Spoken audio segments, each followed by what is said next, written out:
rocking? Second time on Say Cheese, right? Let's get it, man. What's poppin'? You already know what Definitely. it is, So we gonna kick it all the way from the jump, from the beginning.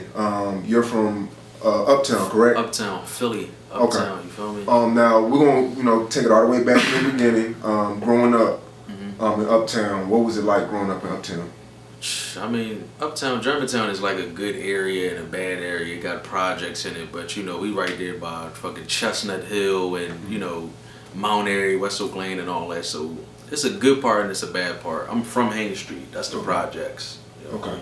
So growing up on Haines Street, like, you know, as a youngin', like what was it like? Like what was some of the crazy shit you saw growing up on Haines? See, Uptown, man, we got all the rappers too. So it's like, you know, we got Eve, you see what I'm saying? You know, we got Cheek Raw. I grew up around the area of the Too Raw for the Streets DVDs, the Headshot DVDs I was a part of. But before that, it was the Too Raw for the Streets. We had Cassidy, Cheek Raw, Cicero. So I grew up around the rapping hood. You feel me? So.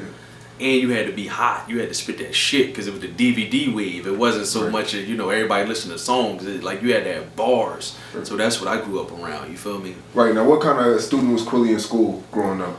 Because I hear a lot of your bars. I hear a lot of your rhymes. I'm like, yo, Quilly is really smart. Like bro, niggas don't know. To keep it a bean, bro, and I feel bad. I could have went to college, bro, but I'm self-educated. I dropped out just because I was, you know, trapping and running around, going out of town, and I've been hitting the counties and all. I was a county boy back in the day, you know, my teenage years. But it's like I feel as though I could have went to college, bro. Like I self-educate myself. You know, even in jail, I read tons of books. You know, niggas wait till they go to jail to read and, you know, to pray and all that. Like I study my religion. You know, I read Robert Greene, 50th Law. I read all books, bro. Like I read novels, Terry Woods. I'm a reader and a writer. You feel me? That's why I say I feel bad. I regret it because I could have really went all the way and like got a business degree, marketing degree. You feel me? I could have really went to school. You feel me? So did you, like, what kind of student were you in class? Like, were you quiet, class clown? Did you even go to class? Shit, man. When I was in school, man, for the times that I did go to 9th grade, you know, I was just there. It was a fashion show for me, man. Like, school was just a fashion show. I go there, you know, battle people. You know, I was just like the battle champion. You see what I'm saying? Like that. Rap battle, right? Rap battle? Yeah. Okay. So I was just going to school just to show off my clothes, just to, you know, be the class clown. And I mean, that's why I regret it because I know I'm smart as shit. You feel me? Right. So did you graduate? Never. I went to 9th grade for like 3 months. Like, I just stopped. How did your mom, like, did she make you? She let me because I was getting money. You know what I'm saying? Like, most kids, like, their parents is taking care of them all the way to 12. It's like, I was paying bills and had my own cribs and all at 9th grade, and all like cars and everything, you feel me? At 9th grade, so I just felt as though, like, I was smarter than everybody, so, I mean. So you being self-educated, basically in school, did you get like kicked out or were you just bored with like? I just was bored, man. I finished my homework before everybody finished the test and get straight A's and all that shit before everybody. I just felt as though I was just, you know, big-headed. Like I felt I was bigger than school. You feel me? So okay, you leave school. Then what's next? The trap, out of town, the county. You know, going chilling with girls, cutting school. You know, like. Just shit like that, you feel me? Okay, so were you rapping then, or was it? Yeah, I've been was rapping. Like I was rapping since, you know, like 6th, 7th grade, middle school, and all that. You feel me?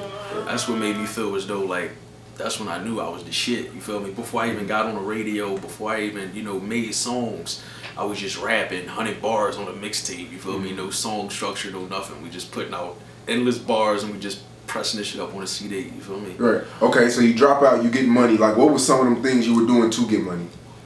I was trapping, doing illegal things, man. Trapping, you know, I was selling hoodies. This was my first merchandise, you feel me? Put my name on shit, you know, Haines Street Hustlers, tagging up everything, you know. So I was getting legal bags, getting, you know, still doing the construction work. Shout out my Uncle Ted. He had me doing sheetrock, carpentry, everything. I got those skills under my belt, too. Okay, so you doing all that stuff, getting money now. What was next after that? What was next after that, man? I moved out of town. I moved to Westchester, moved to Coatesville, and just was like, I just moved out of Philly, you feel me? That's where the county boy shit really came at too. Like, I was just heavy in the county, heavy in the birds and all that. I always wanted to just be in the county, to just hang out, you feel me? Get bags and all that, trap, you know what I'm saying? Run around and shit like that. That's the wave I was on. Okay, so when did you start taking the whole rap thing serious? when people outside of my neighborhood was asking, requesting for my music and wanted to hear me, because I was always hot in Uptown. You feel me? But then when, you know, North niggas and South Philly niggas like got on the DVD wave, I started taking it serious. Then when I got my first song on the radio, then it was like, yo, I could do this. I think I could rap and it could really, you know, bring in money. I think I could really, you know, make this my business.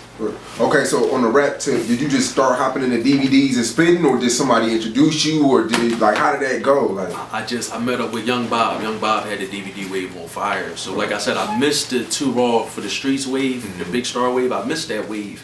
But I linked up with Bob, and it was like I was headlining the DVDs. My face was on the covers, and you know he had the mixtape to go with the DVDs. So that's when it was like, you know, come on, let's do it. Like, I mean, with no manager. Right now, me living in Texas, I know, like, I don't think y'all know how big that shit was, cause like way in Texas, niggas was like really like Quilly, Reed Dollars, the whole, you know, the whole lineup, Cheek Raw, all that. Like, I don't really think, cause I call F Chain and I always tell them like, yo, y'all need to start spitting.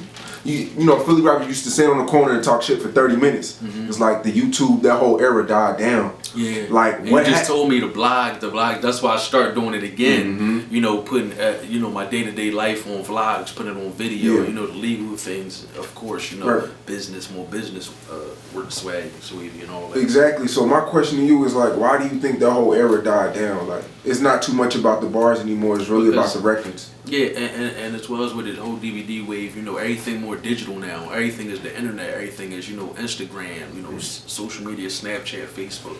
Just like the video I freestyled off the Biggie beat to Get Money. I just film myself on Instagram, put that up. That hits like 10,000 views and like 150 comments and stuff. So it's like you can see the reaction just from throwing something on the internet. And if something corny, they'll let you know, like, yo, that shit ass. Especially in Philly, it's hard. You feel me? A lot of people quick to hate before they show love. You feel me? So the social media that's the new DVDs. That's the new Young Bob Headshot DVDs. That's the new Big Star DVDs. You feel me? It's just the internet. You feel me? Going digital. Right. So back then, how easy was it to get on the DVD? You just had to. You had to know somebody to know somebody, and then you also had to be a spitter. You had to be able to, you had to rap. You feel me? Because like I said, rather if you rapping to a beat or not a beat, you're not gonna go on the DVD and rap a song. You feel me? With a hook on it, you're gonna go on the DVD and snap with all your niggas in the back, spitting your ad libs and hyping you up and shit like that. That was that whole wave. Like, I mean. Right. So okay. How big was it, you know, after you spit some bars? Like, will people start to notice you, or how did your fan base get to where it was? Yeah, where it is now. That was the MySpace. Where we had MySpace and Facebook. That's when that was the shit. So people, you know, re-quoting and, you know, getting with me, inboxing and, yo, I want feature, yo, I want to do this, and yo, I need you for this show, and you know that'll show you, that'll let you know what's going on. So I mean. Okay, so you spitting bars on the DVD shit. What was one freestyle that really solidified your spot? I got the eye of a sniper, scope from a distance, eyes on the prize zone, focus on the district, trigger finger itching, waiting for a body, money, power, respect in that 86 Bonnie, riding at Johnny, stripes like a bingo, kill your best man, have his bitch living single. It's me and you one-on-one with them heaters, but you bought two of your men, you a cheater. That's Three's Company, I just bought the Mac. If I catch you in a house like Marion, it's a rap when I jamming, ride like a banshee, OG pumping my veins all in the family. I take you all from the wet to the Xannies, have my goons watching your kids like they the nanny, cause in the PJs I'm known as the super. Since I copped the two-door, they call me Mr. Cooper. That was back in the day. I could rap that right now. Okay, so after you spit that, did you see like a huge difference? Like, yeah, crazy. Plus after the Come Up show, like, it's like the Come Up show is the it thing to do in Philly, Jersey, Delaware. Like, once you hit that, that's like being on like the radio. Funk Master Flex or some shit like that. That was the Hot 97 of Philly. You feel me? Right.